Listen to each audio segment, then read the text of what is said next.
오늘 27장 1절부터 12절까지를 제가 본문으로 주보에 적어놨는데 8절부터만 읽었습니다. 그리고 이 말씀은 저지난 시간에도 한번 이렇게 말씀을 나눴던 부분들인데요.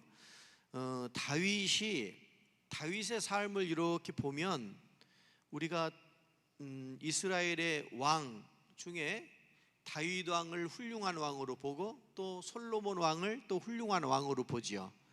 근데 다윗은 사실은 그 앞에 사울이라는 왕이 있었지만 사울 왕 때 왕정이 시작되지만 나라를 세우고 영토를 확장시키고 제도를 만들고 국가의 어떤 틀을 완전하게 이렇게 만들어 놓은 사람이 다윗이었다, 이렇게 생각하시면 좋을 것 같습니다.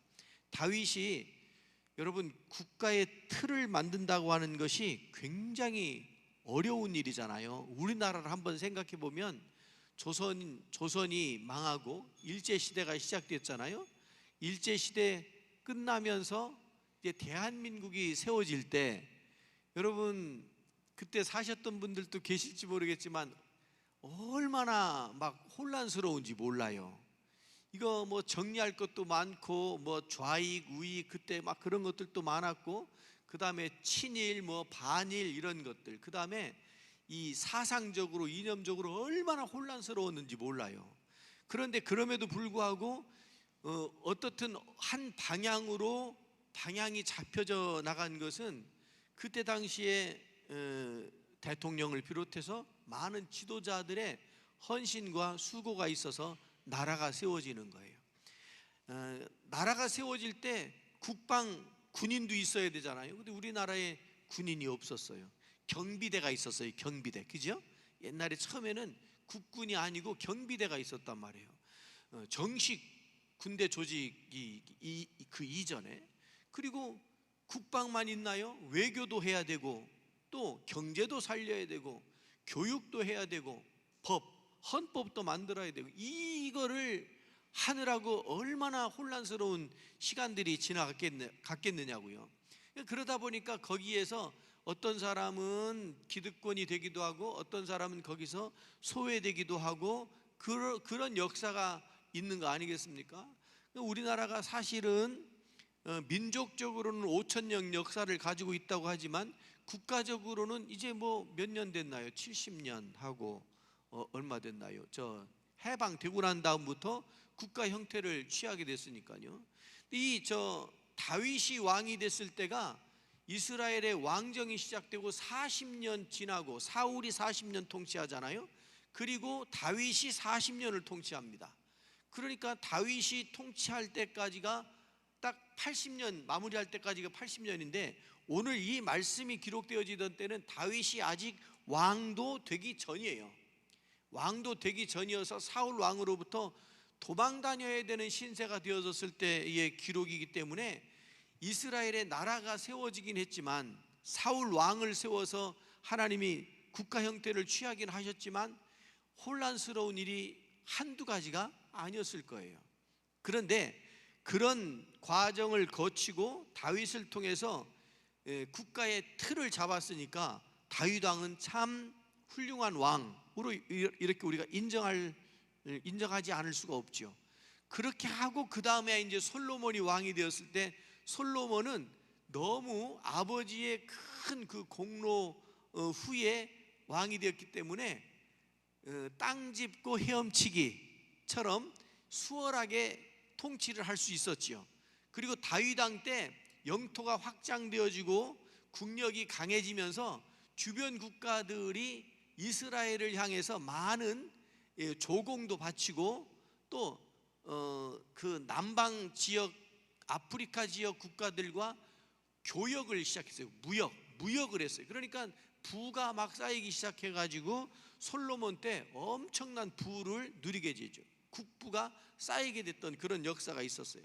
자, 이런 역사, 이것이 그냥 그렇게 된 것이 아니고 다윗이 도망자의 신세가 되어서 그렇게 도피 생활을 할 때 끝까지 얼마나 피곤하고 얼마나 곤고한 삶이었을까. 그런데 그럼에도 불구하고 그가 하나님 앞에서는, 적어도 하나님 앞에서는 바른 신앙을 가지고 살려고 애를 썼던 그것을 하나님이 보시고 그것을 외면하지 않으시고 그를 세워주신 줄로 믿습니다. 오늘날 우리가 살면서 이런저런 일들을 많이 겪지요. 개인의 역사도 그렇고 집안의 어떤 내력도 그렇고 그 과정 중에 이렇게 오르락 내리락 하면서 이렇게 역사가 쓰여질 거예요.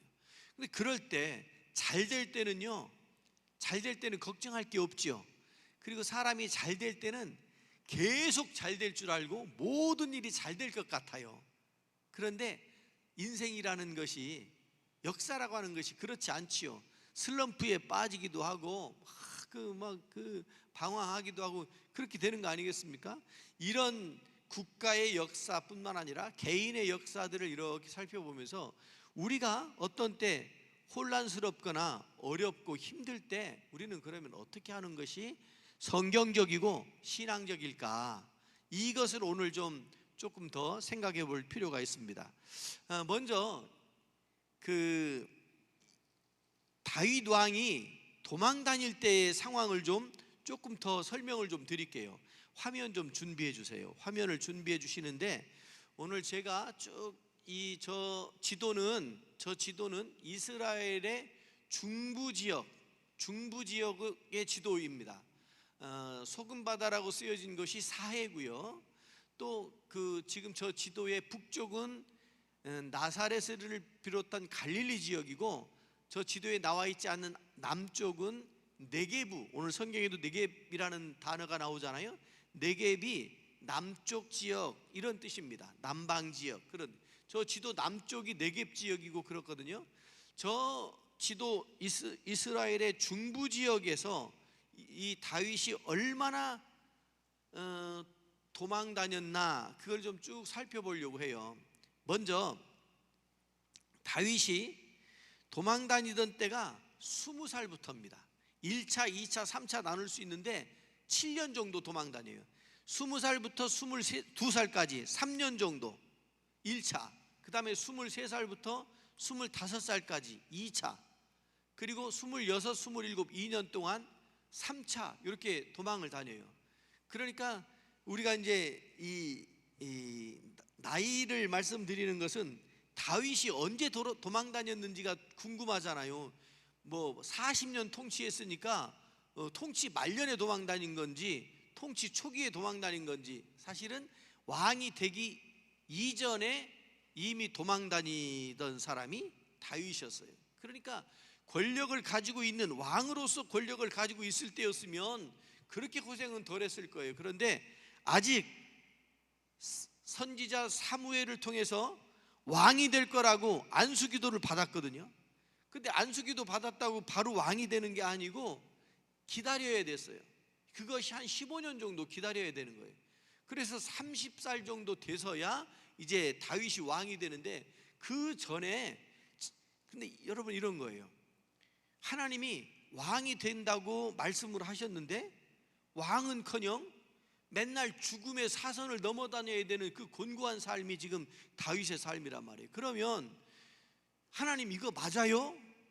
이런 질문이 가능하겠죠. 하나님 저 왕이 된다면서요. 하나님 저 사랑하신다면서요. 저를 살려주신다면서요. 그런데 여전히 우리의 삶이 곤고해요. 피곤해요.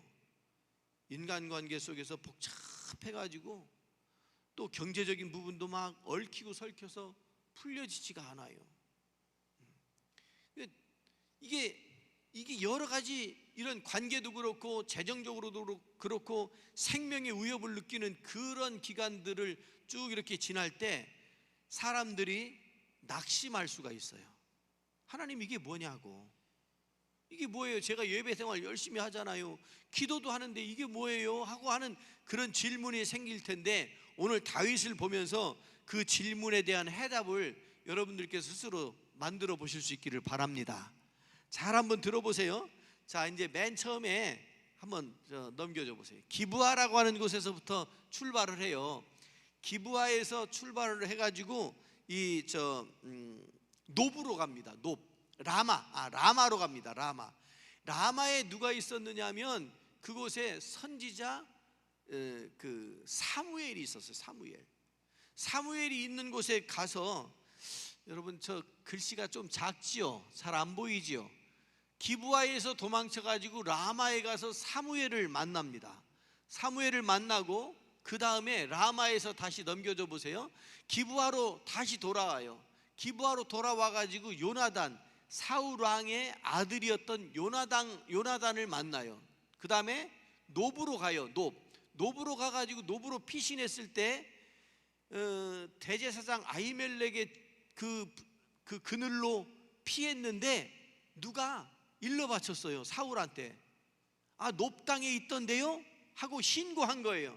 그래가지고 거기 가서 제사장들 85명을 죽여버리는, 사울이 그런 만행을 저지르기도 했던 것이 바로 노비죠.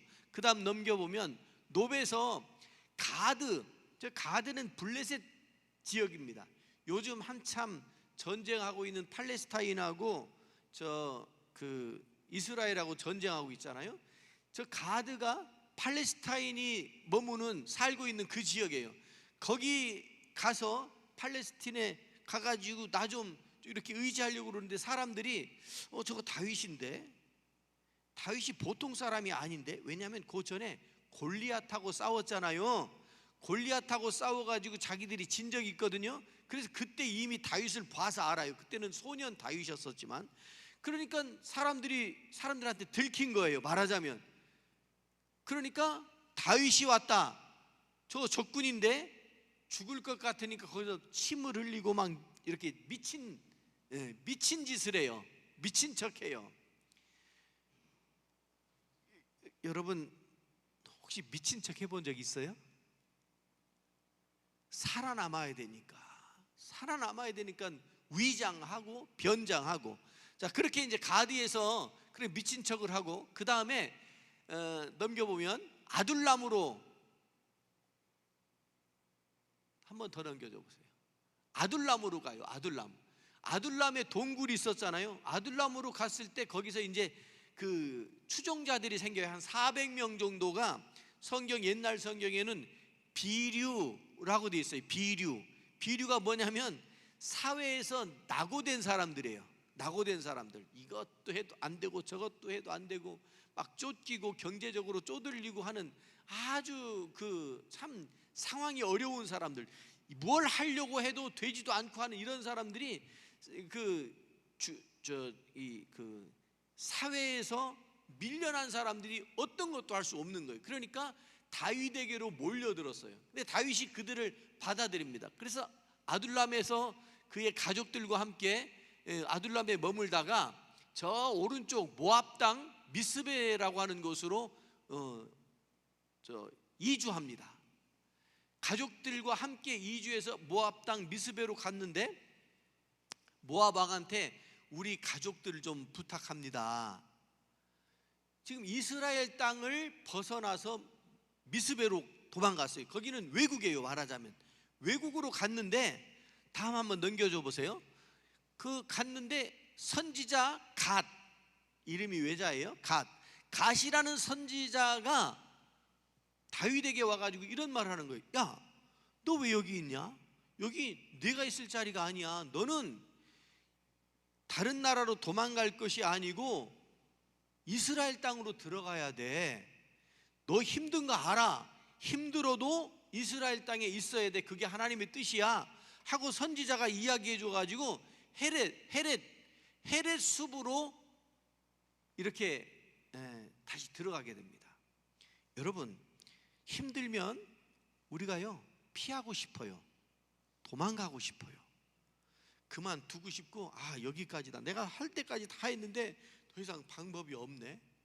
그래서 다윗이 저 아둘람에서 미스베로 도망간 거예요. 외국으로 간 거예요.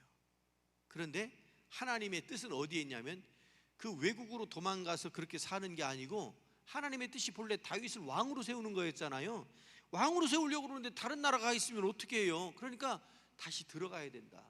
다윗은 저때 들어가기 싫었을 겁니다. 왜냐하면 사울이 계속 사울 왕이 죽이려고 쫓아다니잖아요.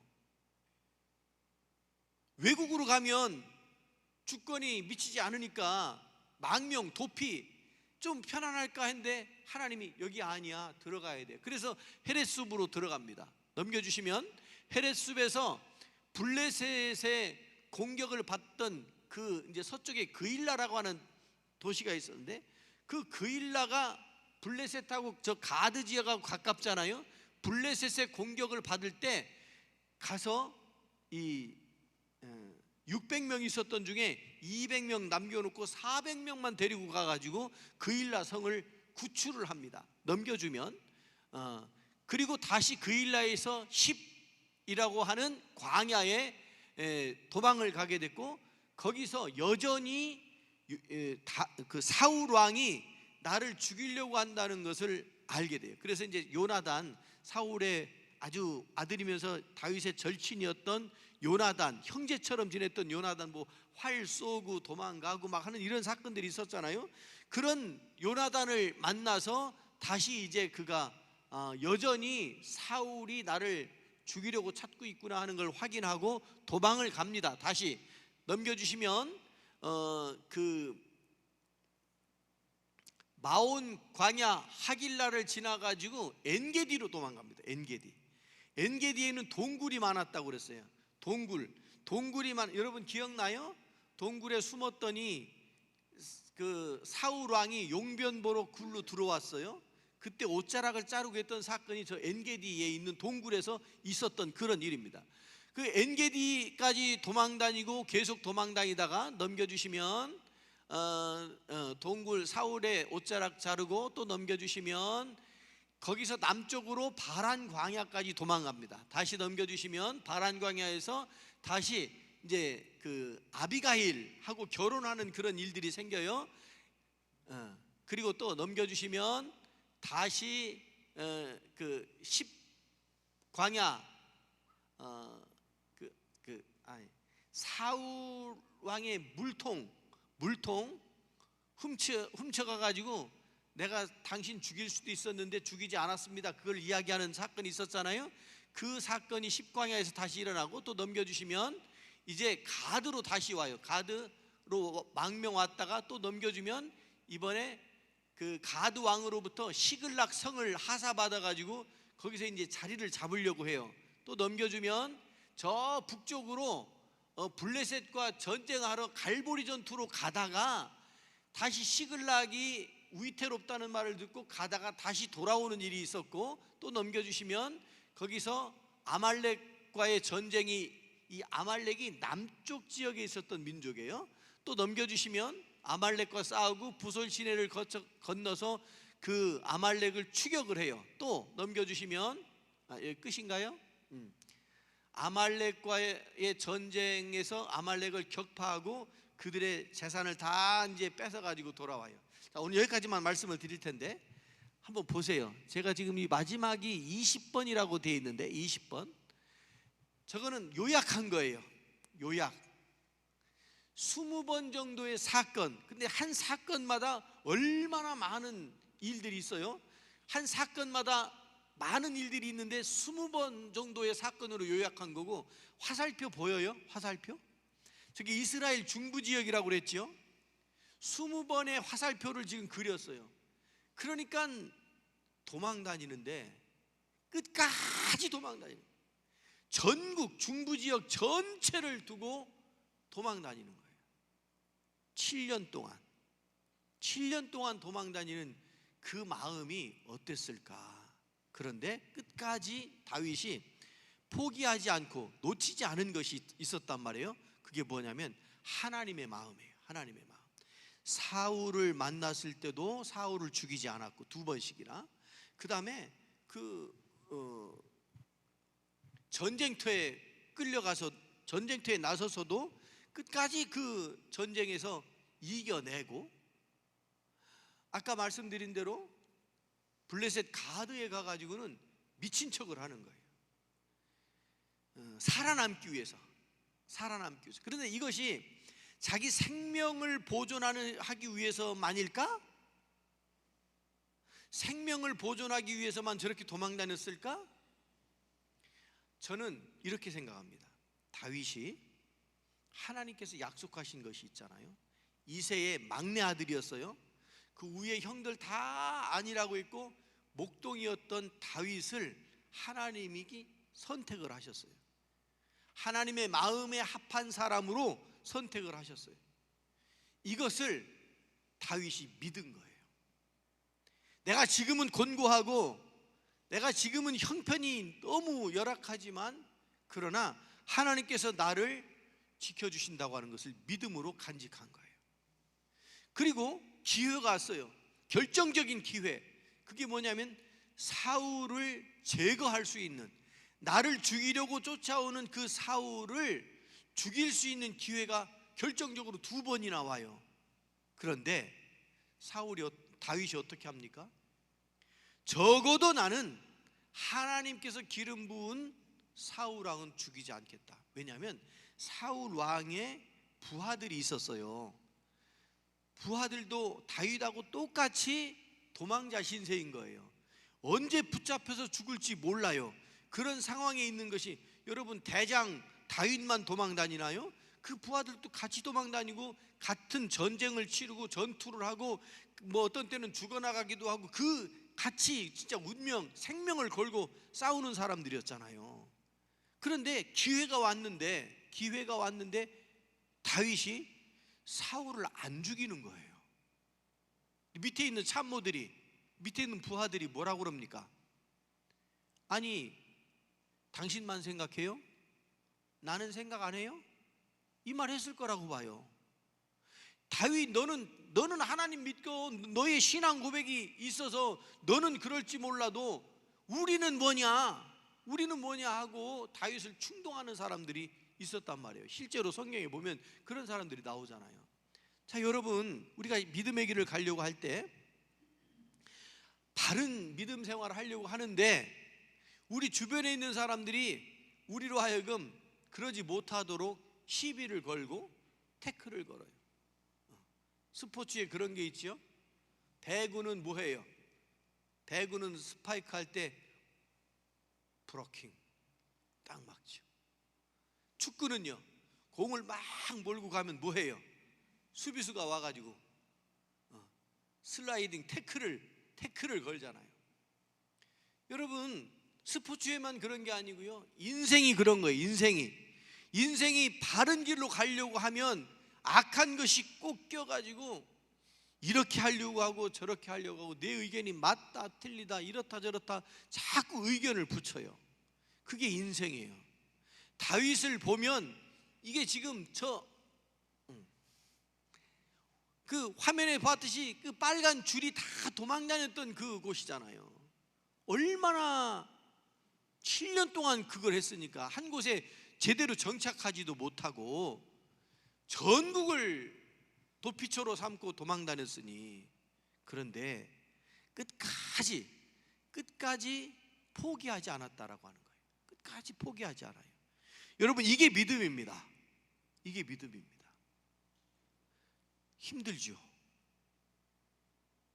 막 얽히고 설켜서 풀 수 있는 길이 없죠.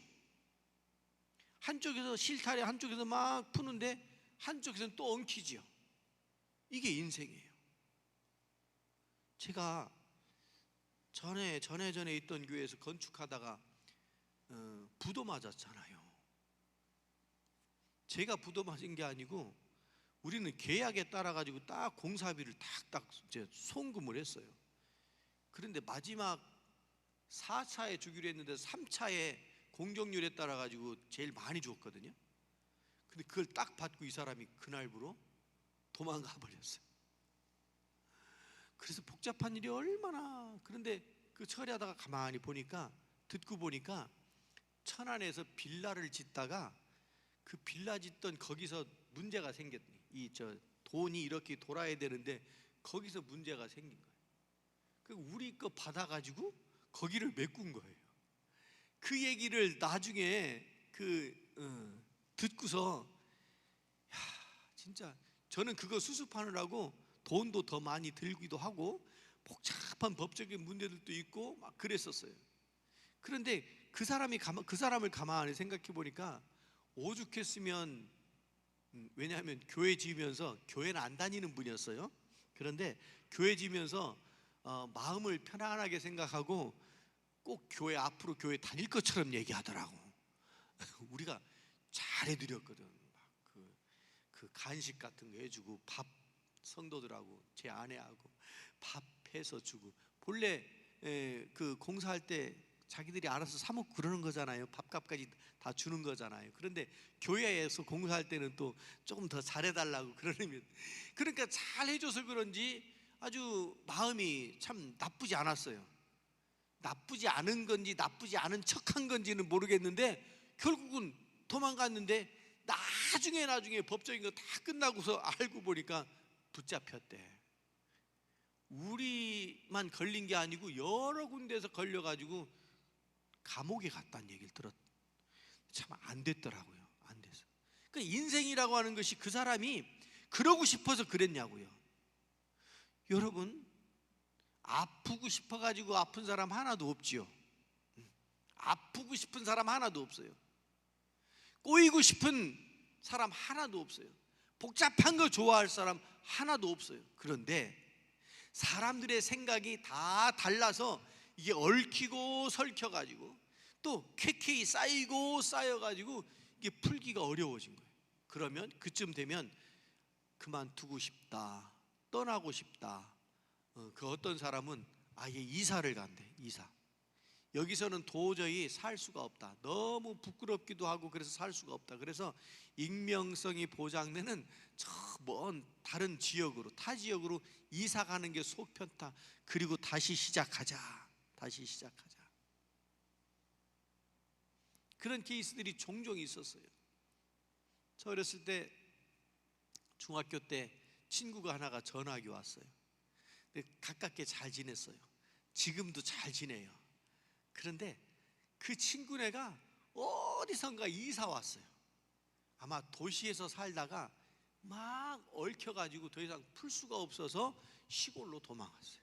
시골로. 그리고 산 밑에서 정말 움막을 치고 살았어요. 움막을 치고. 그 움막 칠 때 동네 사람들이 가서 이렇게 이역 엮어주고 돌 싸가지고, 진짜 여러분 옴팡집 보셨어요? 나 왜 이런 게 생각나지? 옴팡집. 돌로 쌓고 흙으로 해가지고요 높이 올릴 수가 없어요. 창을 낼 수가 없어요. 근데 그 사람이 거기 와서 살겠다고 그러니까, 그러고 보면 우리 동네 참 좋은 동네였네. 그 사람 거기서 살 수 있도록 저 백화산 저쪽 산비탈에다가 그거 이렇게 집을 짓더니 그 사람이 거기를 개간을 하더라고. 개간을. 그 바위산이에요. 그게 바위산이고, 바위산 깨져가지고 다 모래가, 여러분 모래에서 무슨 농사가 돼요. 그런데 그걸 하더라고. 그러니까 다 이렇게 그 사람이 그분이 어디서 살다가 다 실패하고 친척 의지할 수 있는 사람 딱 한 사람 보고 거기 와가지고 그러고 살더라고.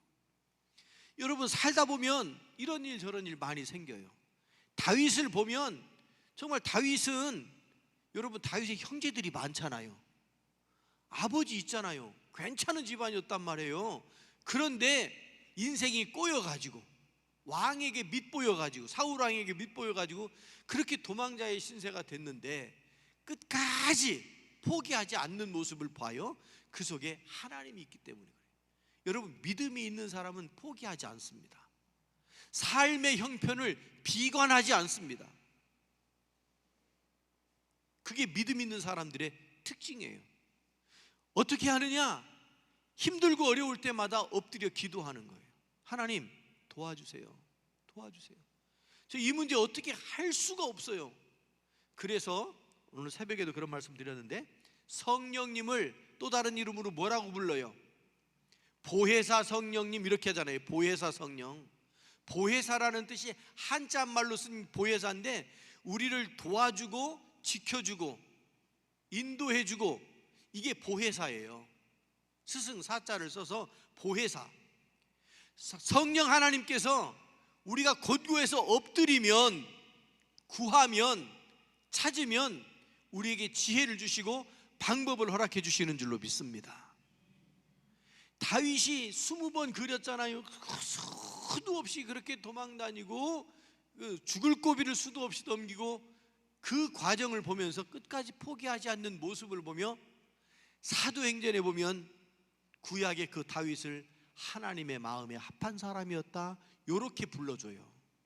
여러분, 오늘 이 시대를 살아가는 우리들도 하나님의 마음에 합한 삶을 살아내야 할 줄로 믿습니다. 하나님께서 함께 하시면 가능합니다. 힘들고 어려운 일, 얽히고 설킨 일, 하나님께서 함께 하시면 풀려질 줄로 믿습니다. 우리는 그것을 믿고 나아가는 사람들이에요.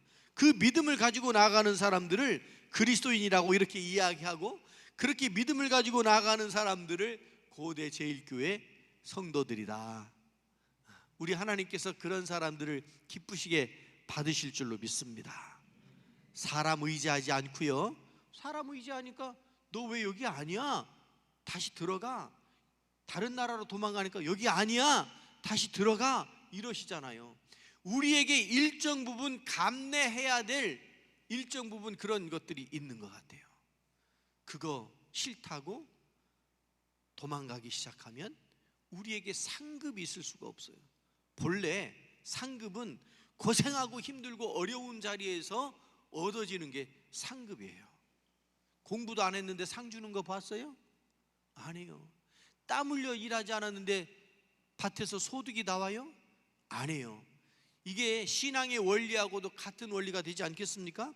하나님께서 다윗이 도피 생활하면서 겪었던 많은 일들 오늘 요약해서 살펴보게 되었는데, 그 과정 중에 함께 하신 분이 하나님이셨는 줄로 믿습니다. 오늘 우리들의 인생 속에서도 그렇게 복잡하고 힘들고 어려운 일이 있을 때 하나님을 의지하면 하나님께서 도와주시는 줄로 믿습니다.